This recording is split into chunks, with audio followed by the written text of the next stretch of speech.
Contradição. Substantivo feminino. Pode ser o ato ou o efeito de se contradizer, uma incompatibilidade lógica entre duas ou mais proposições. Para a filosofia, no entanto, uma contradição não é uma coisa que se cancela mutuamente. Afinal de contas, contradição é tudo o que existe. As contradições são o que levam aos conflitos, que tendem a ser superados quando se chocam. Uma contradição gera, portanto, movimento, e isso é o que move o mundo. Em outras palavras, contradição pode ser chamada também no Brasil de lulismo. Olha o passarinho cantando, que coisa bonita. E aí? Tá tudo suave? Tudo tranquilo? Descansou nas férias? 2024 tá começando e a gente vai começar a tocar na ferida. Um ano de governo Lula. Eu vou fazer uma análise sincerona de prós e contras do governo e calma. Eu tenho plena consciência que Lula é uma máquina de afetos. Amor e ódio numa só pessoa. E como eu pretendo fazer um balanço, a chance de eu ser odiado por todos os lados é grande. Mas eu preciso ser sincero. Eu percebi durante esse roteiro que dava pra ir um pouco mais longe. Retomar o chamado lulismo. Pegando uma base histórica que vem dos autores André Singer, Isabel Loureiro e outros. Cruzar com o contexto político que a gente está vivendo e também as promessas do Lula. E eu acho que assim eu consigo chegar na análise mais sincera possível. E veja, por isso eu tô fazendo esse parênteses. Não é novidade pra ninguém que eu participei ativamente da campanha pro último governo. Também é público que eu não sou filiado ao Partido dos Trabalhadores e não sou um petista, muito menos um lulista. Licença, em quem você vai votar? Me respeita, meu voto é secreto. Mas eu participo, sim, de alguns eventos públicos do governo e coisa e tal. E como eu sei que não existe neutralidade e que neutro é só sabão, eu tô dizendo exatamente de onde parte a minha fala, antes que você se incomode aí nos comentários. Tô te poupando da fadiga. E qualquer coisa, eu só tô seguindo o conselho do próprio... Não deixe de cobrar. Quero dizer alto e bom som. Nós não precisamos de puxa-saco. Um governo não precisa de tapinha das costas. Um governo tem que ser cobrado todo santo dia. Acho que estamos prontos para começar o ano, beleza? Bem do nosso jeitinho. Essa série tá dividida em capítulos para você poder assistir como você quiser, no tempo que você quiser, e é só você conferir as divisões por aqui. Ah, e por último, eu caprichei de verdade para que você possa enviar esse vídeo. Esse capítulo, mais do que todos, é feito para ser compartilhado. Eu espero contar com a comunidade que participa aqui do Noemose. Beleza? Dá seu like, engajamento e recados dados, já falei muito, é só porque é o primeiro vídeo do ano. Bom episódio. Nada existe fora do contexto. Nenhuma análise do governo que se pretende séria pode vir descolada do seu contexto histórico. Então, não tem como começar esse vídeo por outro lugar. O que nós vivemos há um ano não foi pouca coisa. E o que vivemos na eleição foi algo muito diferente. Bolsonaro foi o primeiro presidente não reeleito desde a redemocratização. Só que mesmo depois de tudo que Bolsonaro fez e destruiu de vidas e famílias, além das corrupções, ainda assim deram só 2 milhões de votos de diferença para Lula. A menor diferença da história desse país. E pode ser que isso seja óbvio para algumas pessoas, mas a gente não pode esquecer desse contexto para fazer essa análise. Nós quase estivemos num golpe democrático. Então quem está governando é uma chapa fruto desse momento e isso muda tudo. Para o bem e para o mal também. A derrota de Bolsonaro só veio porque houve toda uma junção de conjuntura de muitos campos políticos diversos em torno de Lula e Alckmin. E essas figuras representaram a salvação de uma normalidade mínima institucional, o que vai aumentar inevitavelmente as imagens de contradição e ações mais à direita e mais à esquerda no mesmo governo, na mesma semana, no mesmo dia. Então, se a festa foi linda, e eu tava lá nesse dia, na prática mesmo o governo começa no ataque de 8 de janeiro, que culminou com a tentativa de golpe, a invasão e a depredação dos poderes. Mas, apesar de todo o barulho, ao invés de colocar mais fogo entre os poderes, como ocorreu nos 100 primeiros dias de Bolsonaro, Lula conciliou. É verdade que ele decidiu trocar o comando do exército e que também acelerou o necessário processo de demissão dos golpistas, como o general Júlio Arruda, que hoje sabemos que estava tentando forçar uma garantia da lei e da ordem para pegar o poder para si.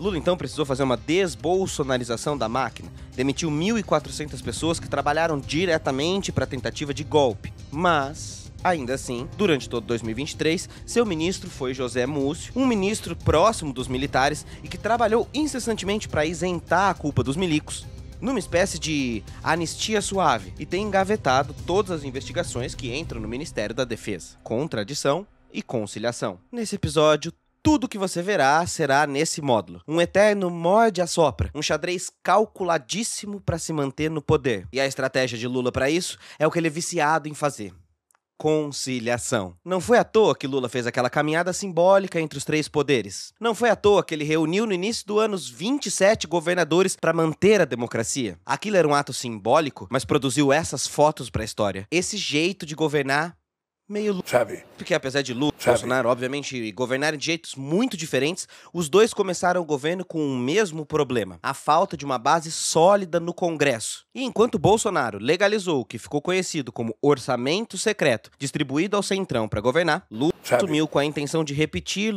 valorizar indicações partidárias e o diálogo com o Congresso, concedendo cargos e espaços no governo. Apaziguamento em nome da tal governabilidade. E beleza, nos primeiros meses de governo, vamos ser sinceros, tinha outra coisa para fazer com esse Congresso e esse Senado eleito? Inclusive, fazer isso no começo do mandato garantiu a tal PEC da transição, que antes mesmo de assumir o governo, manteve programas como Farmácia Popular e conseguiu distribuir os cargos de ministério como precisava para governar. E aí o cálculo político não tem fim. O pragmatismo acabou apoiando as eleições de Rodrigo Pacheco e de Arthur Lira como forma de garantir a participação do Centrão nos votos, sabe como é que é? E para isso, Lula fez o seguinte: concentrou ministérios-chave de maior poder político, como a Fazenda, Casa Civil, Educação, dentro do PT e concedeu parte dos seus ministérios para a base social que ele ganhou apoio durante a eleição. Marina Silva no meio ambiente, Ana Moser nos esportes, Silvia Almeida nos direitos humanos e cidadania, Sônia Guajajara e a criação do novo Ministério dos Povos Originários, que animaram muito as bases que elegeram Luiz Inácio.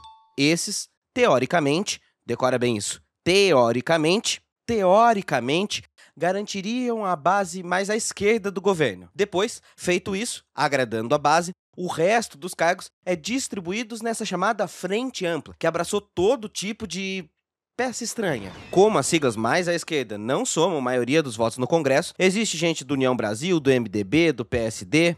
Lula decidiu já no começo do ano começar com o Centrão para ver se garantia a votação.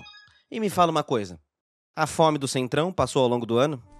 É claro que não. O poder que o Centrão tem é maior do que nunca. Mas nós já vamos entrar na política nacional, porque logo de início eu queria falar de Lula na política internacional. Sim, acho que é importante dar esse passo atrás, porque é isso que chamou a atenção do mundo ao longo do ano.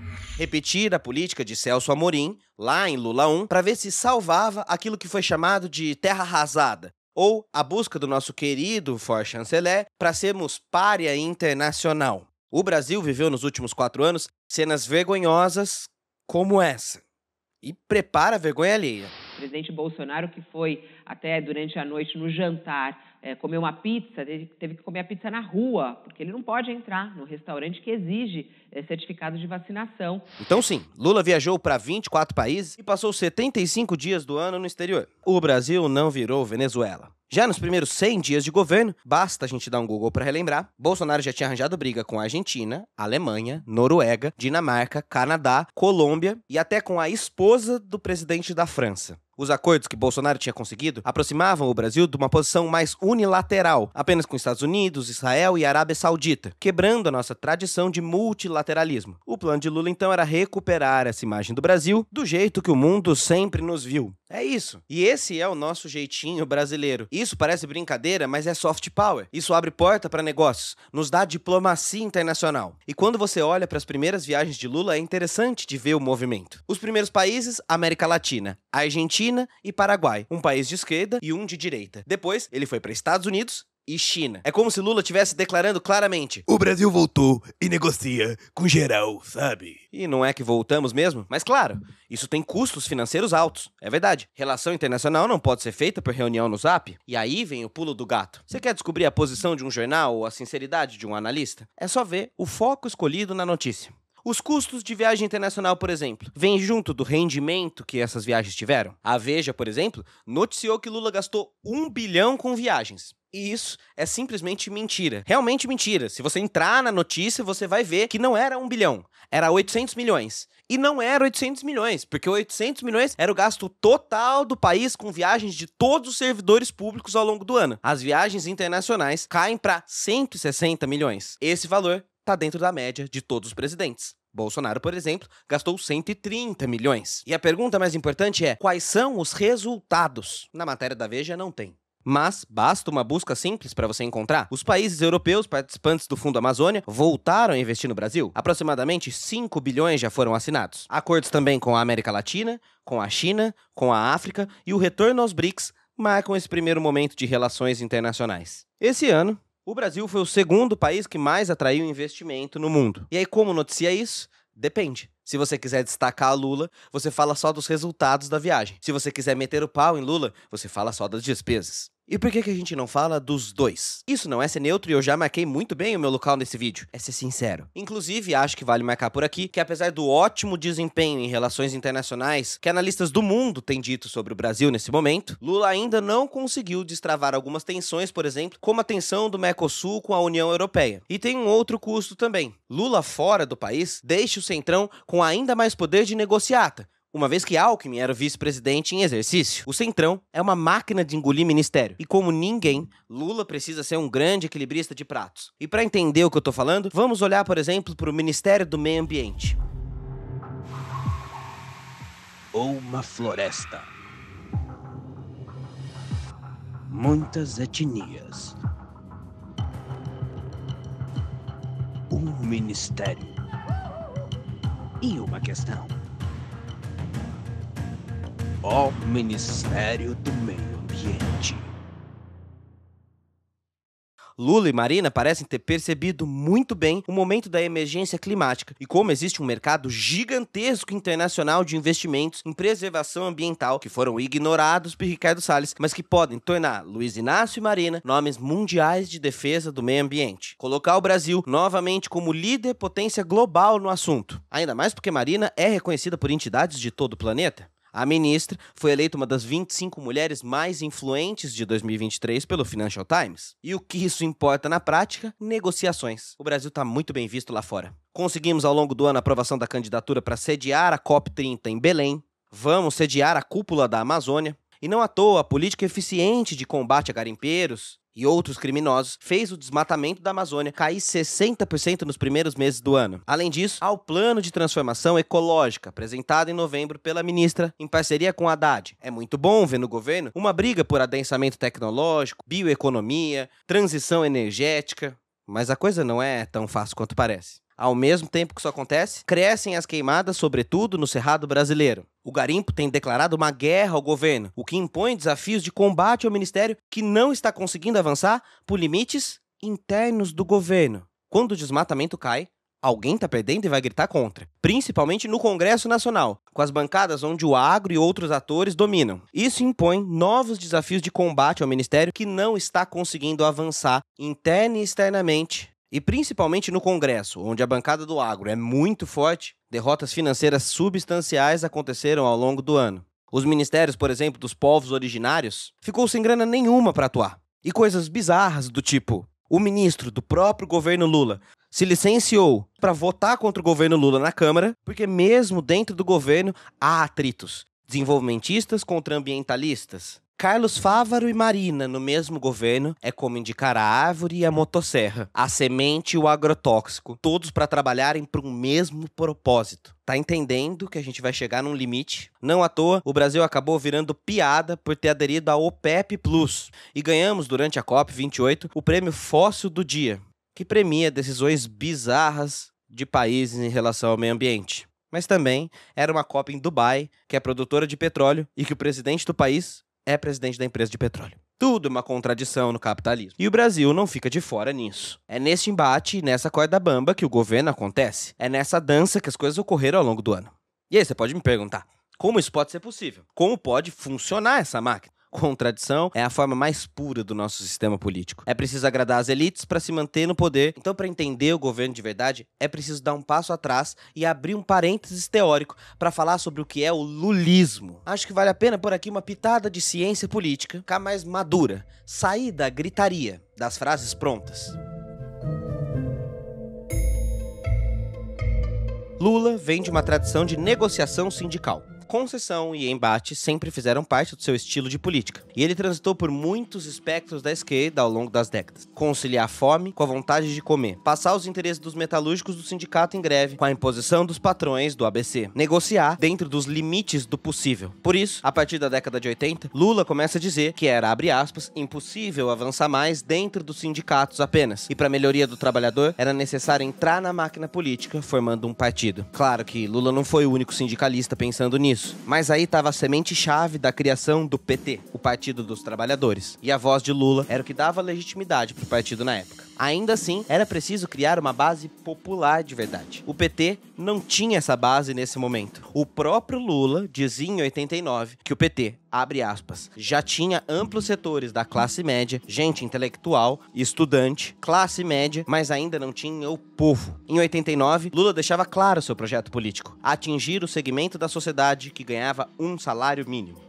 Mas para compreender como fazer isso, Lula perdeu e perdeu muito. 89, 94, 98, 2002, e aí sim percebeu. O poder senhorial das elites do Brasil eram intransponíveis com um discurso apenas popular até aquele momento. E uma estratégia efetiva para se fazer ouvir na arena política seria de se integrar aos cargos da máquina através de concílios, para só então conseguir trazer a classe mais pobre para perto de si. O Lula de 89 foi aparando a barba a cada eleição e adotando uma estética terno, gravata, burocrata para se transformar no Lulinha Paz e Amor de 2002. Mas veja só que interessante. Mesmo depois de se unir a um partido de centro-direita, anunciar um candidato a vice que era empresário, assinar uma carta aos brasileiros onde prometia manter a estrutura econômica do governo FHC, Lula foi eleito, mas ainda assim não tinha eleitores de classe mais baixa dentre os seus votos. Foi só depois de assumir o governo, quando Lula deu casa, zerou a fome, cresceu com universidade, que aí, nas eleições de 2006, o jogo virou.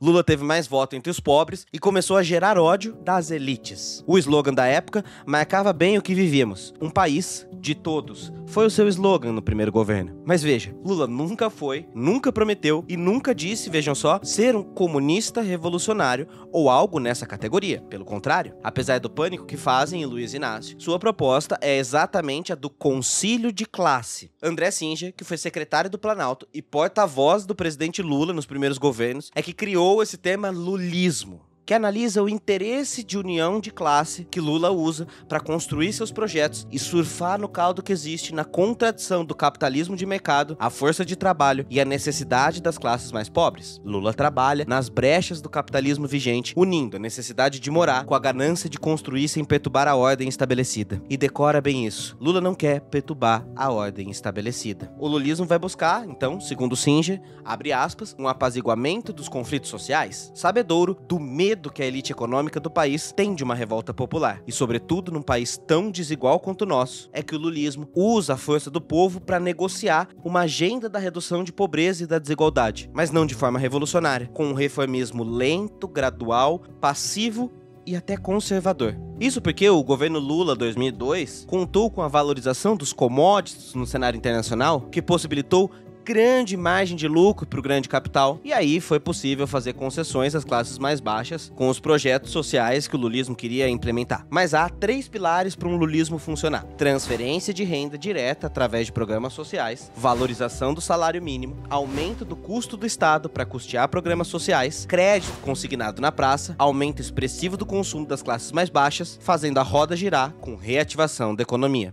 Lula condensa isso muito bem num slogan muito forte: é colocar o pobre no orçamento. E aparentemente, no governo Lula 3, o lulismo voltou com tudo. Volta o Bolsa Família 2.0, com um mínimo de R$600 por lar beneficiado, somando R$150 por filho de até 7 anos. Em maio, Lula sanciona a Lei de Valorização do Salário Mínimo, que permite que o salário saia de 1.302 para 1.421 esse ano. Essa política, inclusive, não é política de governo, passou a ser política de Estado. E isso significa que o mínimo agora será reajustado anualmente, de forma a acompanhar a inflação, garantindo ganhos reais aos trabalhadores. Ainda é muito pouco, mas nos 2 governos anteriores, de Temer e Bolsonaro, nem o mínimo foi reajustado segundo a inflação. Outro dado inquestionável é que a taxa de desemprego caiu para 7,6%, o menor patamar dos últimos 9 anos. Isso é bastante significativo, eu acredito, certo? E aí vem o dilema: Lula cede o que for para diminuir, pelo menos teoricamente, essa desigualdade que tem no país. E o nosso país é tão desigual, mas tão desigual, que Lula consegue operar transformações avassaladoras e deixar o que era gritantemente desigual apenas desigual. E assim, ele faz as coisas sem mexer nas feridas, nos embates de classe, a um custo. Continuar na mão dos interesses da classe da elite dominante. Precisar negociar interesses a partir do que determina o topo da camada social que nós vivemos. Vamos pensar em programas como o ProUni e o Minha Casa Minha Vida. O ProUni, que foi revolucionário e acelerou a entrada de estudantes em universidades privadas, concedendo bolsas para esses estudantes, realmente mudou o mapa de ensino do nosso país. Ao mesmo tempo, o ProUni teve um custo. Gerou um lobby das empresas privadas, explodiu o número de unisquinas, grupos golpistas só para pegar dinheiro, ou empresas estrangeiras que tratam a educação como lucro e que acabam não privilegiando a qualidade do ensino público gratuito de qualidade. E basicamente, a transferência de renda nesse caso é transferir renda do Estado para empresas privadas milionárias. Agora que o projeto retomou, essa é a chance de passar por reformas, melhorar esse projeto, pensar em como fazer esse investimento para as universidades públicas. O mesmo acontece com Minha Casa Minha Vida. Um dos pilares do tão sonhado sonho com a casa própria e um dos principais pilares do governo também sofre desse mesmo dilema. São quase 15 milhões de imóveis comprados com o programa. 7% da população participou do Minha Casa Minha Vida. Isso é maravilhoso, mas gerou poder e lucro absurdo para empreiteiras, o que aumentou a taxa de corrupção, além de um problema de urbanização. As casas construídas foram feitas em terrenos afastados, gerando um êxodo da população mais pobre para as periferias, criando a gentrificação e a especulação imobiliária dos centros, que explodiram os aluguéis. O Minha Casa Minha Vida voltou em 2023 com chance de resolver esse problema. Dentro do governo, há embate sobre isso para trazer moradias mais plenas, empresas mais sérias, e o projeto tem chance de melhorar a urbanização dos grandes centros. Ou será que não? Veremos. Falando em educação, no entanto, tivemos coisas boas. O aumento da bolsa para projetos na pós-graduação, que estava sem reajuste desde 2013. Veja só que data simbólica e sem nenhuma coincidência aqui. Outro ótimo projeto é o apoio à permanência do jovem no ensino médio, por exemplo. Um jeito de impedir a evasão escolar, concedendo ao jovem um fundo de poupança que pode ser retirado no fim do ensino médio. Outra coisa que voltou com tudo é o novo PAC. 1,7 trilhão de investimento durante o governo. 300 bilhões vindos da Petrobras e 600 bilhões vindos do setor privado. E é isso mesmo que você está percebendo. Esse projeto lá atrás teve um custo do aumento da financiarização do país, que deu muito ruim em uma crise dali pra frente. Gerou desindustrialização. É mencionado no projeto muitas vezes a palavra reindustrialização. E o projeto parece estar focado em não repetir os erros do passado. Será que vai ser o suficiente para vencer o interesse das empreiteiras? Então você começa a entender por que os bancos lucram tanto durante os governos à esquerda de Lula? Essa citação de André Singer vale você anotar aí. A justiça social lulista se faz via mercado, via crédito e aumento da massa salarial que dependem dos cenários de crescimento econômico. O lulismo nasce e age sob o signo da contradição do nosso país. Só que precisamos refletir nos problemas de se manter lulismo. O contexto 2002-2006 não é o mesmo contexto de país de agora. O mundo de agora é muito pior do que antes. Muito pior do que antes.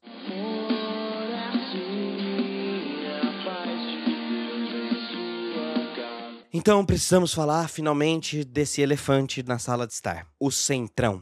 Bom, primeiro o Brasil nunca teve maioria de esquerda, é verdade. Mas 2002 e 2006 tinham outro equilíbrio das casas de poder. O Congresso e o Senado nunca tiveram tanto poder na história desse país. Nos últimos 20 anos, reformas institucionais ocorreram e o Centrão dominou a política dos três poderes. Mudanças nas medidas provisórias enfraqueceram o poder presidencial, deixando os presidentes dependentes do Congresso. As emendas orçamentárias, antes bloqueáveis pelo governo, agora são obrigatórias e não muito transparentes, desfavorecendo o governo nas negociações. Como cereja do bolo, há ainda um ingrediente extra: o medo do impeachment. Após o impeachment de Dilma Rousseff, essa ferramenta virou o esquema de pressão do Congresso. E nenhum presidente consegue barrar o seu impeachment sozinho, sem muita ajuda do Congresso. Em outras palavras, ceder ao Centrão. Qual lado do Centrão? Ora bolas, o lado do Centrão é o lado dele, o da grana, o do poder. Pagou? Foi. Não pagou? Delata. Tem poder? Tô contigo. Não tem mais? Sou seu inimigo. Fala aí, você tem uns amigos assim, né? Pensou nele agora, né? Vamos lembrar da rampa presidencial no dia da posse? Lembra que eu disse que o lulismo é muito preocupado com a sua base social para se eleger? Pois então, o discurso de 2002 permanece o mesmo. Base social agora é só algo muito mais complexo e uma plataforma plural e muito mais diversa. Negros, PCDs, mulheres e indígenas tomaram força de suas identidades, tomaram força de seus lugares políticos e foram base decisiva nessa diferença das eleições. E de início as coisas foram lindas, todo mundo se emocionou, que coisa maravilhosa, teve orçamento travado pelo Centrão. E aí indicou a Ana Moser, que teve que ser demitida para trocar por André Fufuca do Centrão. E aí cargos no STF, o movimento negro foi chamado de vitimista e identitário. O Ministério de Silvio Almeida, coitado, faz discursos lindos, mas na prática vai ficando com o orçamento cada dia mais enxugado. E a rampa vai ficando cada dia mais apagada. Se um país de todo subiu para governar, união e reconstrução é o slogan que manda agora. E é claro, beleza, dá pra entender que agora é um momento muito diferente, muito único da política. É preciso tomar cuidado pra extrema-direita não voltar. Mas quando vai ser diferente? Quando vai ser o momento de avançar de verdade? Até porque dentro do próprio governo, veja só que interessante. O Ministério de Juscelino Filho tá sofrendo diversos tipos de acusação. Juscelino é um nome muito ligado à corrupção. E por que Juscelino Filho não cai? Porque é do União Brasil. Porque a exigência de Davi Alcolumbre, de Weverton Rocha do PDT e indicação de Arthur Lira, o Centrão.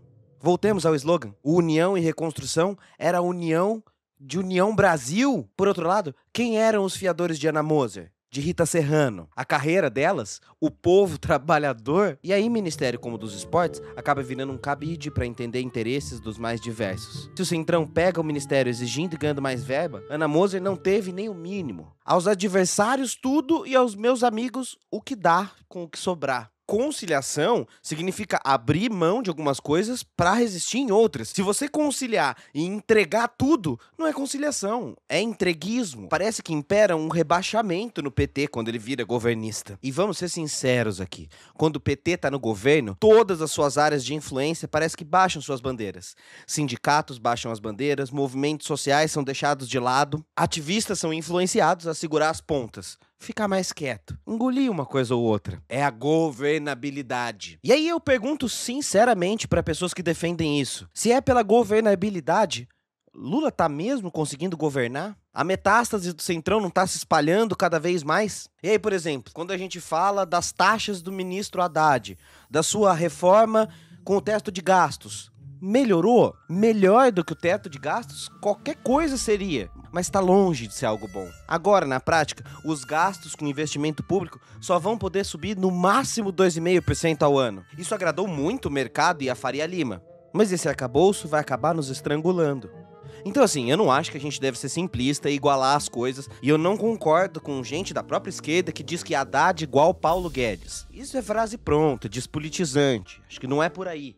Mas o fato é que esse arcabouço precisa ser criticado e mantém as estruturas do modelo neoliberal de economia. E fica aí a dúvida no ar. Agradar o mercado e a Faria Lima é bom até onde? Significa o que na prática para o povo mais pobre e trabalhador? Mas beleza. O que é justo é justo. Se analistas do mercado previam que o Brasil cresceria só 0,9%, entregamos um PIB de 2,3%. Isso é substancial. Mas é fato que medidas como o arcabouço fiscal de Haddad vão acabar travando o próprio governo. As conciliações vão acabar chegando num próprio dilema de si. Por exemplo, o que está acontecendo agora com a privatização dos presídios no governo Lula. Sim, papinho de privatização de presídio. E se duvida, basta você entrar no site do BNDES para conferir. O diretor do banco, que inclusive trabalhava no ex-governo Dilma, se encontrou com o vice Alckmin e assinou, ao longo de 2023, um decreto que classifica o sistema prisional como possível área de privatização. Falando em Alckmin e contrariando a todos, o vice-presidente tem surpreendido pela sua fidelidade a Lula. A impressão que fica é que sempre que a notícia é ruim, ela é dada por Alckmin. E Lula vai viajar nesse momento. Deixa as bombas com o vice-presidente, uma vez que ele já não tem muito carisma e uma imagem exatamente popular. Mas voltando na coisa dos presídios, é complicado ter que engolir uma ação como essa, sabedouro de que o governo Lula 1 e Lula 2 acabou com a lei de drogas de 2006, que pretendia melhorar a situação desse tema no país, piorando muito e explodindo o número de encarceramento, sobretudo de meninos negros e pobres dentro das prisões brasileiras. E agora vem com um papinho de presídio. Fica parecendo que o governo não evoluiu nada na questão de drogas e prisão. péssimo sinal. Não desagrada ninguém completamente, mas desagrada um pocão cada um ao longo do ano. Será que a forma tão bem definida por Mujica, ex-presidente do Uruguai, sobre o lulismo vai se repetir? Será que a tática é de novo transformar pobres em consumidores e não em cidadãos? Infelizmente, essa parece ser a perspectiva de governar do governo PT. Que funciona, mas peca numa coisa. A chave de não criar confronto de classes, gerar interesses entre as classes, é muito desigual. O que as elites e os trabalhadores têm não são meros desejos igualitários. Os trabalhadores reivindicam não perder o mínimo de direitos, enquanto o pedido da elite é permanecer intocável. Por isso, lulismo, para André Singer, é um pacto conservador. A conquista de igualdade sempre será rifada pela necessidade de governabilidade em algum momento. Faltam sonhos ousados, sobra pragmatismo rebaixado. Isso talvez explique, por exemplo, porque em 2006, quando Lula chegou a 86% de popularidade positiva e bateu recordes atrás de recordes, foi tão cobrado a época de fazer a tão sonhada reforma política para equilibrar os poderes desse país e não o fez. Isso gerou consequências para o próprio Lula poucos anos depois. E vai gerar de novo problemas para o seu governo, com os três poderes tão desbalanceados. Em suma, a principal contradição do lulismo é também o seu maior benefício. Conciliação tem limites. Fazer uma transformação sem confrontos políticos é impossível. Isso porque existe um dado concreto e material. Há limites intransponíveis entre as classes. Até há acordos e concessões possíveis, e eles devem ser feitos. Mas quando explode a crise, a bolha da contradição entre consumo e crédito, quando os limites de crédito dos mais pobres esbarram na necessidade dos mais ricos de receber esse crédito de volta, aí a gente vê que a história permanece a mesma. Há sempre um teto que impede de sairmos desse ciclo maldito da mesma elite financeira no poder, das mesmas elites agrárias no poder, do velho arranjo de mudar tudinho para permanecer exatamente como está. O grande trunfo de Luiz Inácio é a conciliação. O grande calo no sapato de Lula, que impede seu governo de avançar, é a conciliação. E aí o que acontece quando rola a crise? Quando chegamos do outro lado do rio, Lula cai na lenda do sapo e do escorpião. Lula, como sapo barbudo, precisa do escorpião para atravessar o outro lado. Mas no meio da viagem, inevitavelmente será picado. Essa é a natureza das elites. Para tentar apaziguar ou apagar os conflitos de classe históricos, o lulismo acaba virando ele próprio centro dos debates de contradição do nosso país. E quando as promessas feitas na rampa se chocam com o real, vem o que é mais forte nos afetos do lulismo: o binômio esperança versus decepção. Se a campanha gerava esperança, o arcabouço fiscal gera decepção. Se essa rampa gera esperança, a queda da representatividade gera decepção. Se a diminuição do desemprego gera esperança, o aumento da carga tributária gera decepção. Com o tempo, isso vai desintegrando e cansando as bases, e André Singer aponta que por isso, historicamente, o lulismo acaba sendo um fenômeno político desmobilizador da sua própria base. E eu sei que nesse momento vai ter petista querendo voar no meu pescoço. Mas desculpa, é impossível não enxergar que esse binômio esperança e decepção funciona porque trabalha numa chave do medo. Qualquer movimentação mais ousada faz a extrema-direita voltar. E é compreensível, é justo. O eleitor de Lula, do PT, do lulismo, do petismo e de todas essas coisas que giram em torno da figura de Luiz Inácio passou por poucas e boas nos últimos 10 anos. Perdeu em 2013, perdeu no impeachment, perdeu no golpe, viu a prisão do seu maior líder acontecer, viu a Lava Jato rolando, tá traumatizado. Existe um fantasma muito grande de traumas recentes que paralisam parte do campo de esquerda do Brasil. Mas, sinceramente, eu acho que isso se resolve com uma boa dose de divã, terapia ou alguma ajuda nesse tipo. Não se resolve com ressentimento. Às vezes sinto que o antipetismo gerado no país criou como resposta uma paranoia excessiva e um modo defensivo de muita gente que impede a luta de avançar.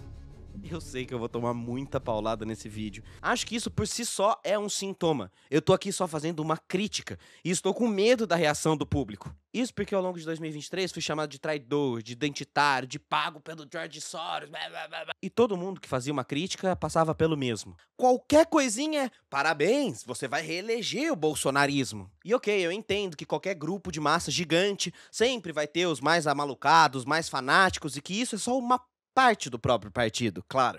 É uma questão estatística, eu compreendo. Uma certa parcela de pessoas acha que Lula não erra, não errou e não errará, e que não merece nenhuma crítica. Uma boa parte dessas pessoas vai fazer isso aqui nos comentários, aí vai ser divertido de ver que elas estão me xingando sem assistir até aqui. Mas de verdade, onde se discutem essas críticas? Dentro do partido? E as pessoas que não são filiadas não têm direito de discutir o presidencialismo? Essa falta de debate é criticada inclusive por grandes figurões próximas ao Lula. Na moral mesmo, o governo Lula 3 tem muito mais puxa-saco do que no governo Lula 1. Naquela época, os seus conselheiros mais próximos divergiam, criticavam Lula, e parece que isso não acontece mais.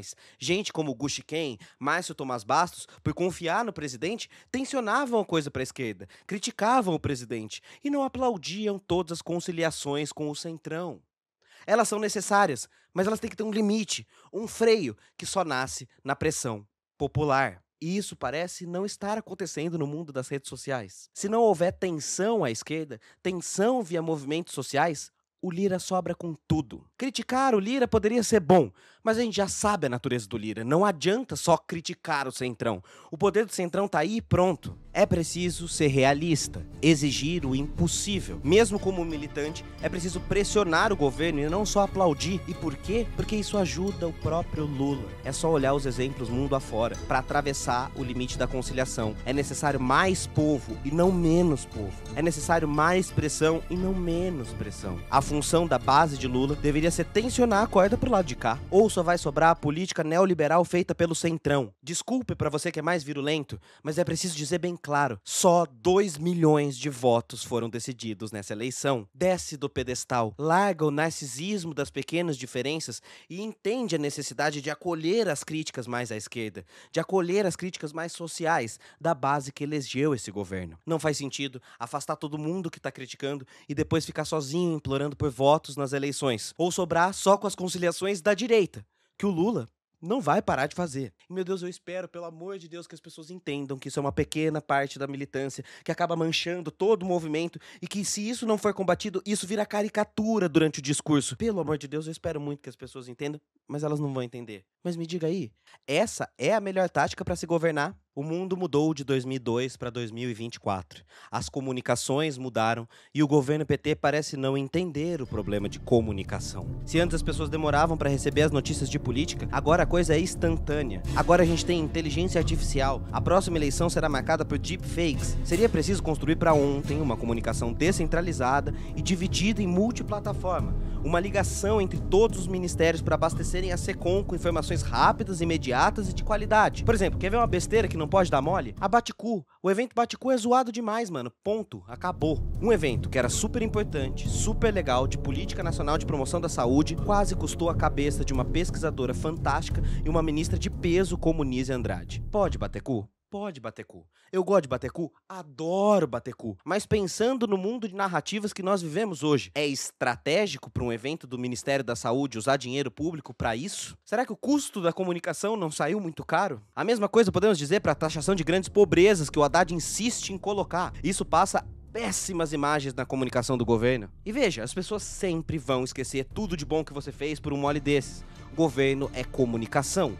O resto é política e negociata. Há hoje pelo menos 35 Lulas. Não porque eles são clones, mas porque há muitas construções de Lula por aí. O Lula do bolsonarismo, o Lula da Faria Lima, o Lula que sonhamos, o Lula que é na prática, o Lula do petista mais fanático, o Lula neoliberal que o revolucionário aponta e assim por diante. Então aí vem o desafio. Como fazer comunicação num governo tão amplo e contraditório? E é por esse motivo que Lula e o lulismo é um dos fenômenos sociais, históricos e políticos mais interessantes que a gente já teve na história do nosso país. Porque esse vídeo já ficou enorme, eu vou resumir. Cientistas sociais, historiadores, filósofos estudarão o lulismo nos próximos 100, 200, 300 anos. E não é esse vídeo aqui que vai dar conta de resolver nada. E depois de todo esse episódio e de todos os prós e contras que a gente colocou aqui na mesa, aqui vai a pergunta mais sincera e importante desse vídeo. Será que o lulismo basta pro contexto de hoje? Desculpa, a gente vai ter que falar sobre isso. Que Lula é um negociador único e habilidoso da política institucional, isso aqui ninguém mais tem dúvida. Só os paranoicos mais doidões. Mas Lula é um ser humano. Ou melhor dizendo, se a figura Lula e a figura lulismo ficam pra história, Luiz Inácio é um ser humano. Luiz Inácio se aproxima dos 80 anos e ok, parece que em 2026 ele não vai dar nenhum sinal de largar o bastão, de largar o poder e provavelmente vai ser reeleito. Mas o ponto é outro. E depois, o lulismo basta por si só? Quanto tempo demora para formar uma nova liderança política? Quem é essa nova liderança política? Você enxerga alguém sendo criado na prática? Quais serão as lideranças construídas no campo popular? Pro mundo de hoje, eu acho que já passou da hora do governo realmente assumir as suas bases sociais que sempre trouxeram o PT até onde chegou, mesmo eles não sendo um revolucionário, mesmo sendo um partido social-democrata. Concessão não pode ser entreguismo. Então, apesar de todas as conquistas, eu tô aqui pra dizer com todas as letras que eu acho pouco. Eu acho tímido. E beleza, eu compreendi que esse ano era união e reconstrução. Era preciso voltar para uma normalidade. E agora? Para onde a gente vai? Qual é a agenda? Agenda de Brasil? De país? Lula diz que vai viajar pelos fundões do Brasil. Com qual agenda? Com qual retomada? Qual o limite da conciliação? Eu sinto todos os lutadores sociais meio abatidos, meio cansados, meio ressentidos. Todos nós. E talvez seja a hora de ousar, de sonhar, de aumentar a potência de agir. E assim, longe de mim querer dar aula pra esse governo, querer dar aula de política pro Lula, mas eu tô vendo uma sinuca e um dilema. Faz sentido? Agora eu acho que a gente tem condição nos comentários de debater tudo isso que eu coloquei aqui na mesa de uma forma mais refinada, deixando de lado um pouquinho as paixões políticas, não ignorando, mas querendo compreender essas paixões, de onde vêm os ódios, de onde vêm os amores por Lula e o que fazer com esses afetos. É isso que eu quero tanto debater no Normose de 2024. Afetos, afetações e discursos sentimentais, o que realmente move nossa política. Então acho que é isso pra gente começar o ano. Eu sou um Zé Ninguém, eu sou só um eleitor, coloquei minhas cartas na mesa, vamos discutir e por último, antes de você sair, isso aqui não é nenhuma forma de arrependimento, de espaço pra você dizer eu avisei, foda-se. Pra essas pessoas eu faria o L até o Lula ter 166 anos, só pra irritar esses idiotas. Tirando esses, por favor, critique o vídeo com alto nível. Vamos pro debate. Me ajuda a bater a meta do canal, que quer chegar em 500 mil inscritos esse ano. E se você achou que esse trabalho foi bem feito, valeu a pena, financie a continuação disso aqui com qualquer valor no nosso Catarse, ou ainda fazendo um Pix. Mas considera assinar o Catarse, faz toda a diferença pra nós. Participa do nosso Telegram. O Normose está de volta, 2024, mais um ano, nosso 6º ano de canal. É nóis e falou.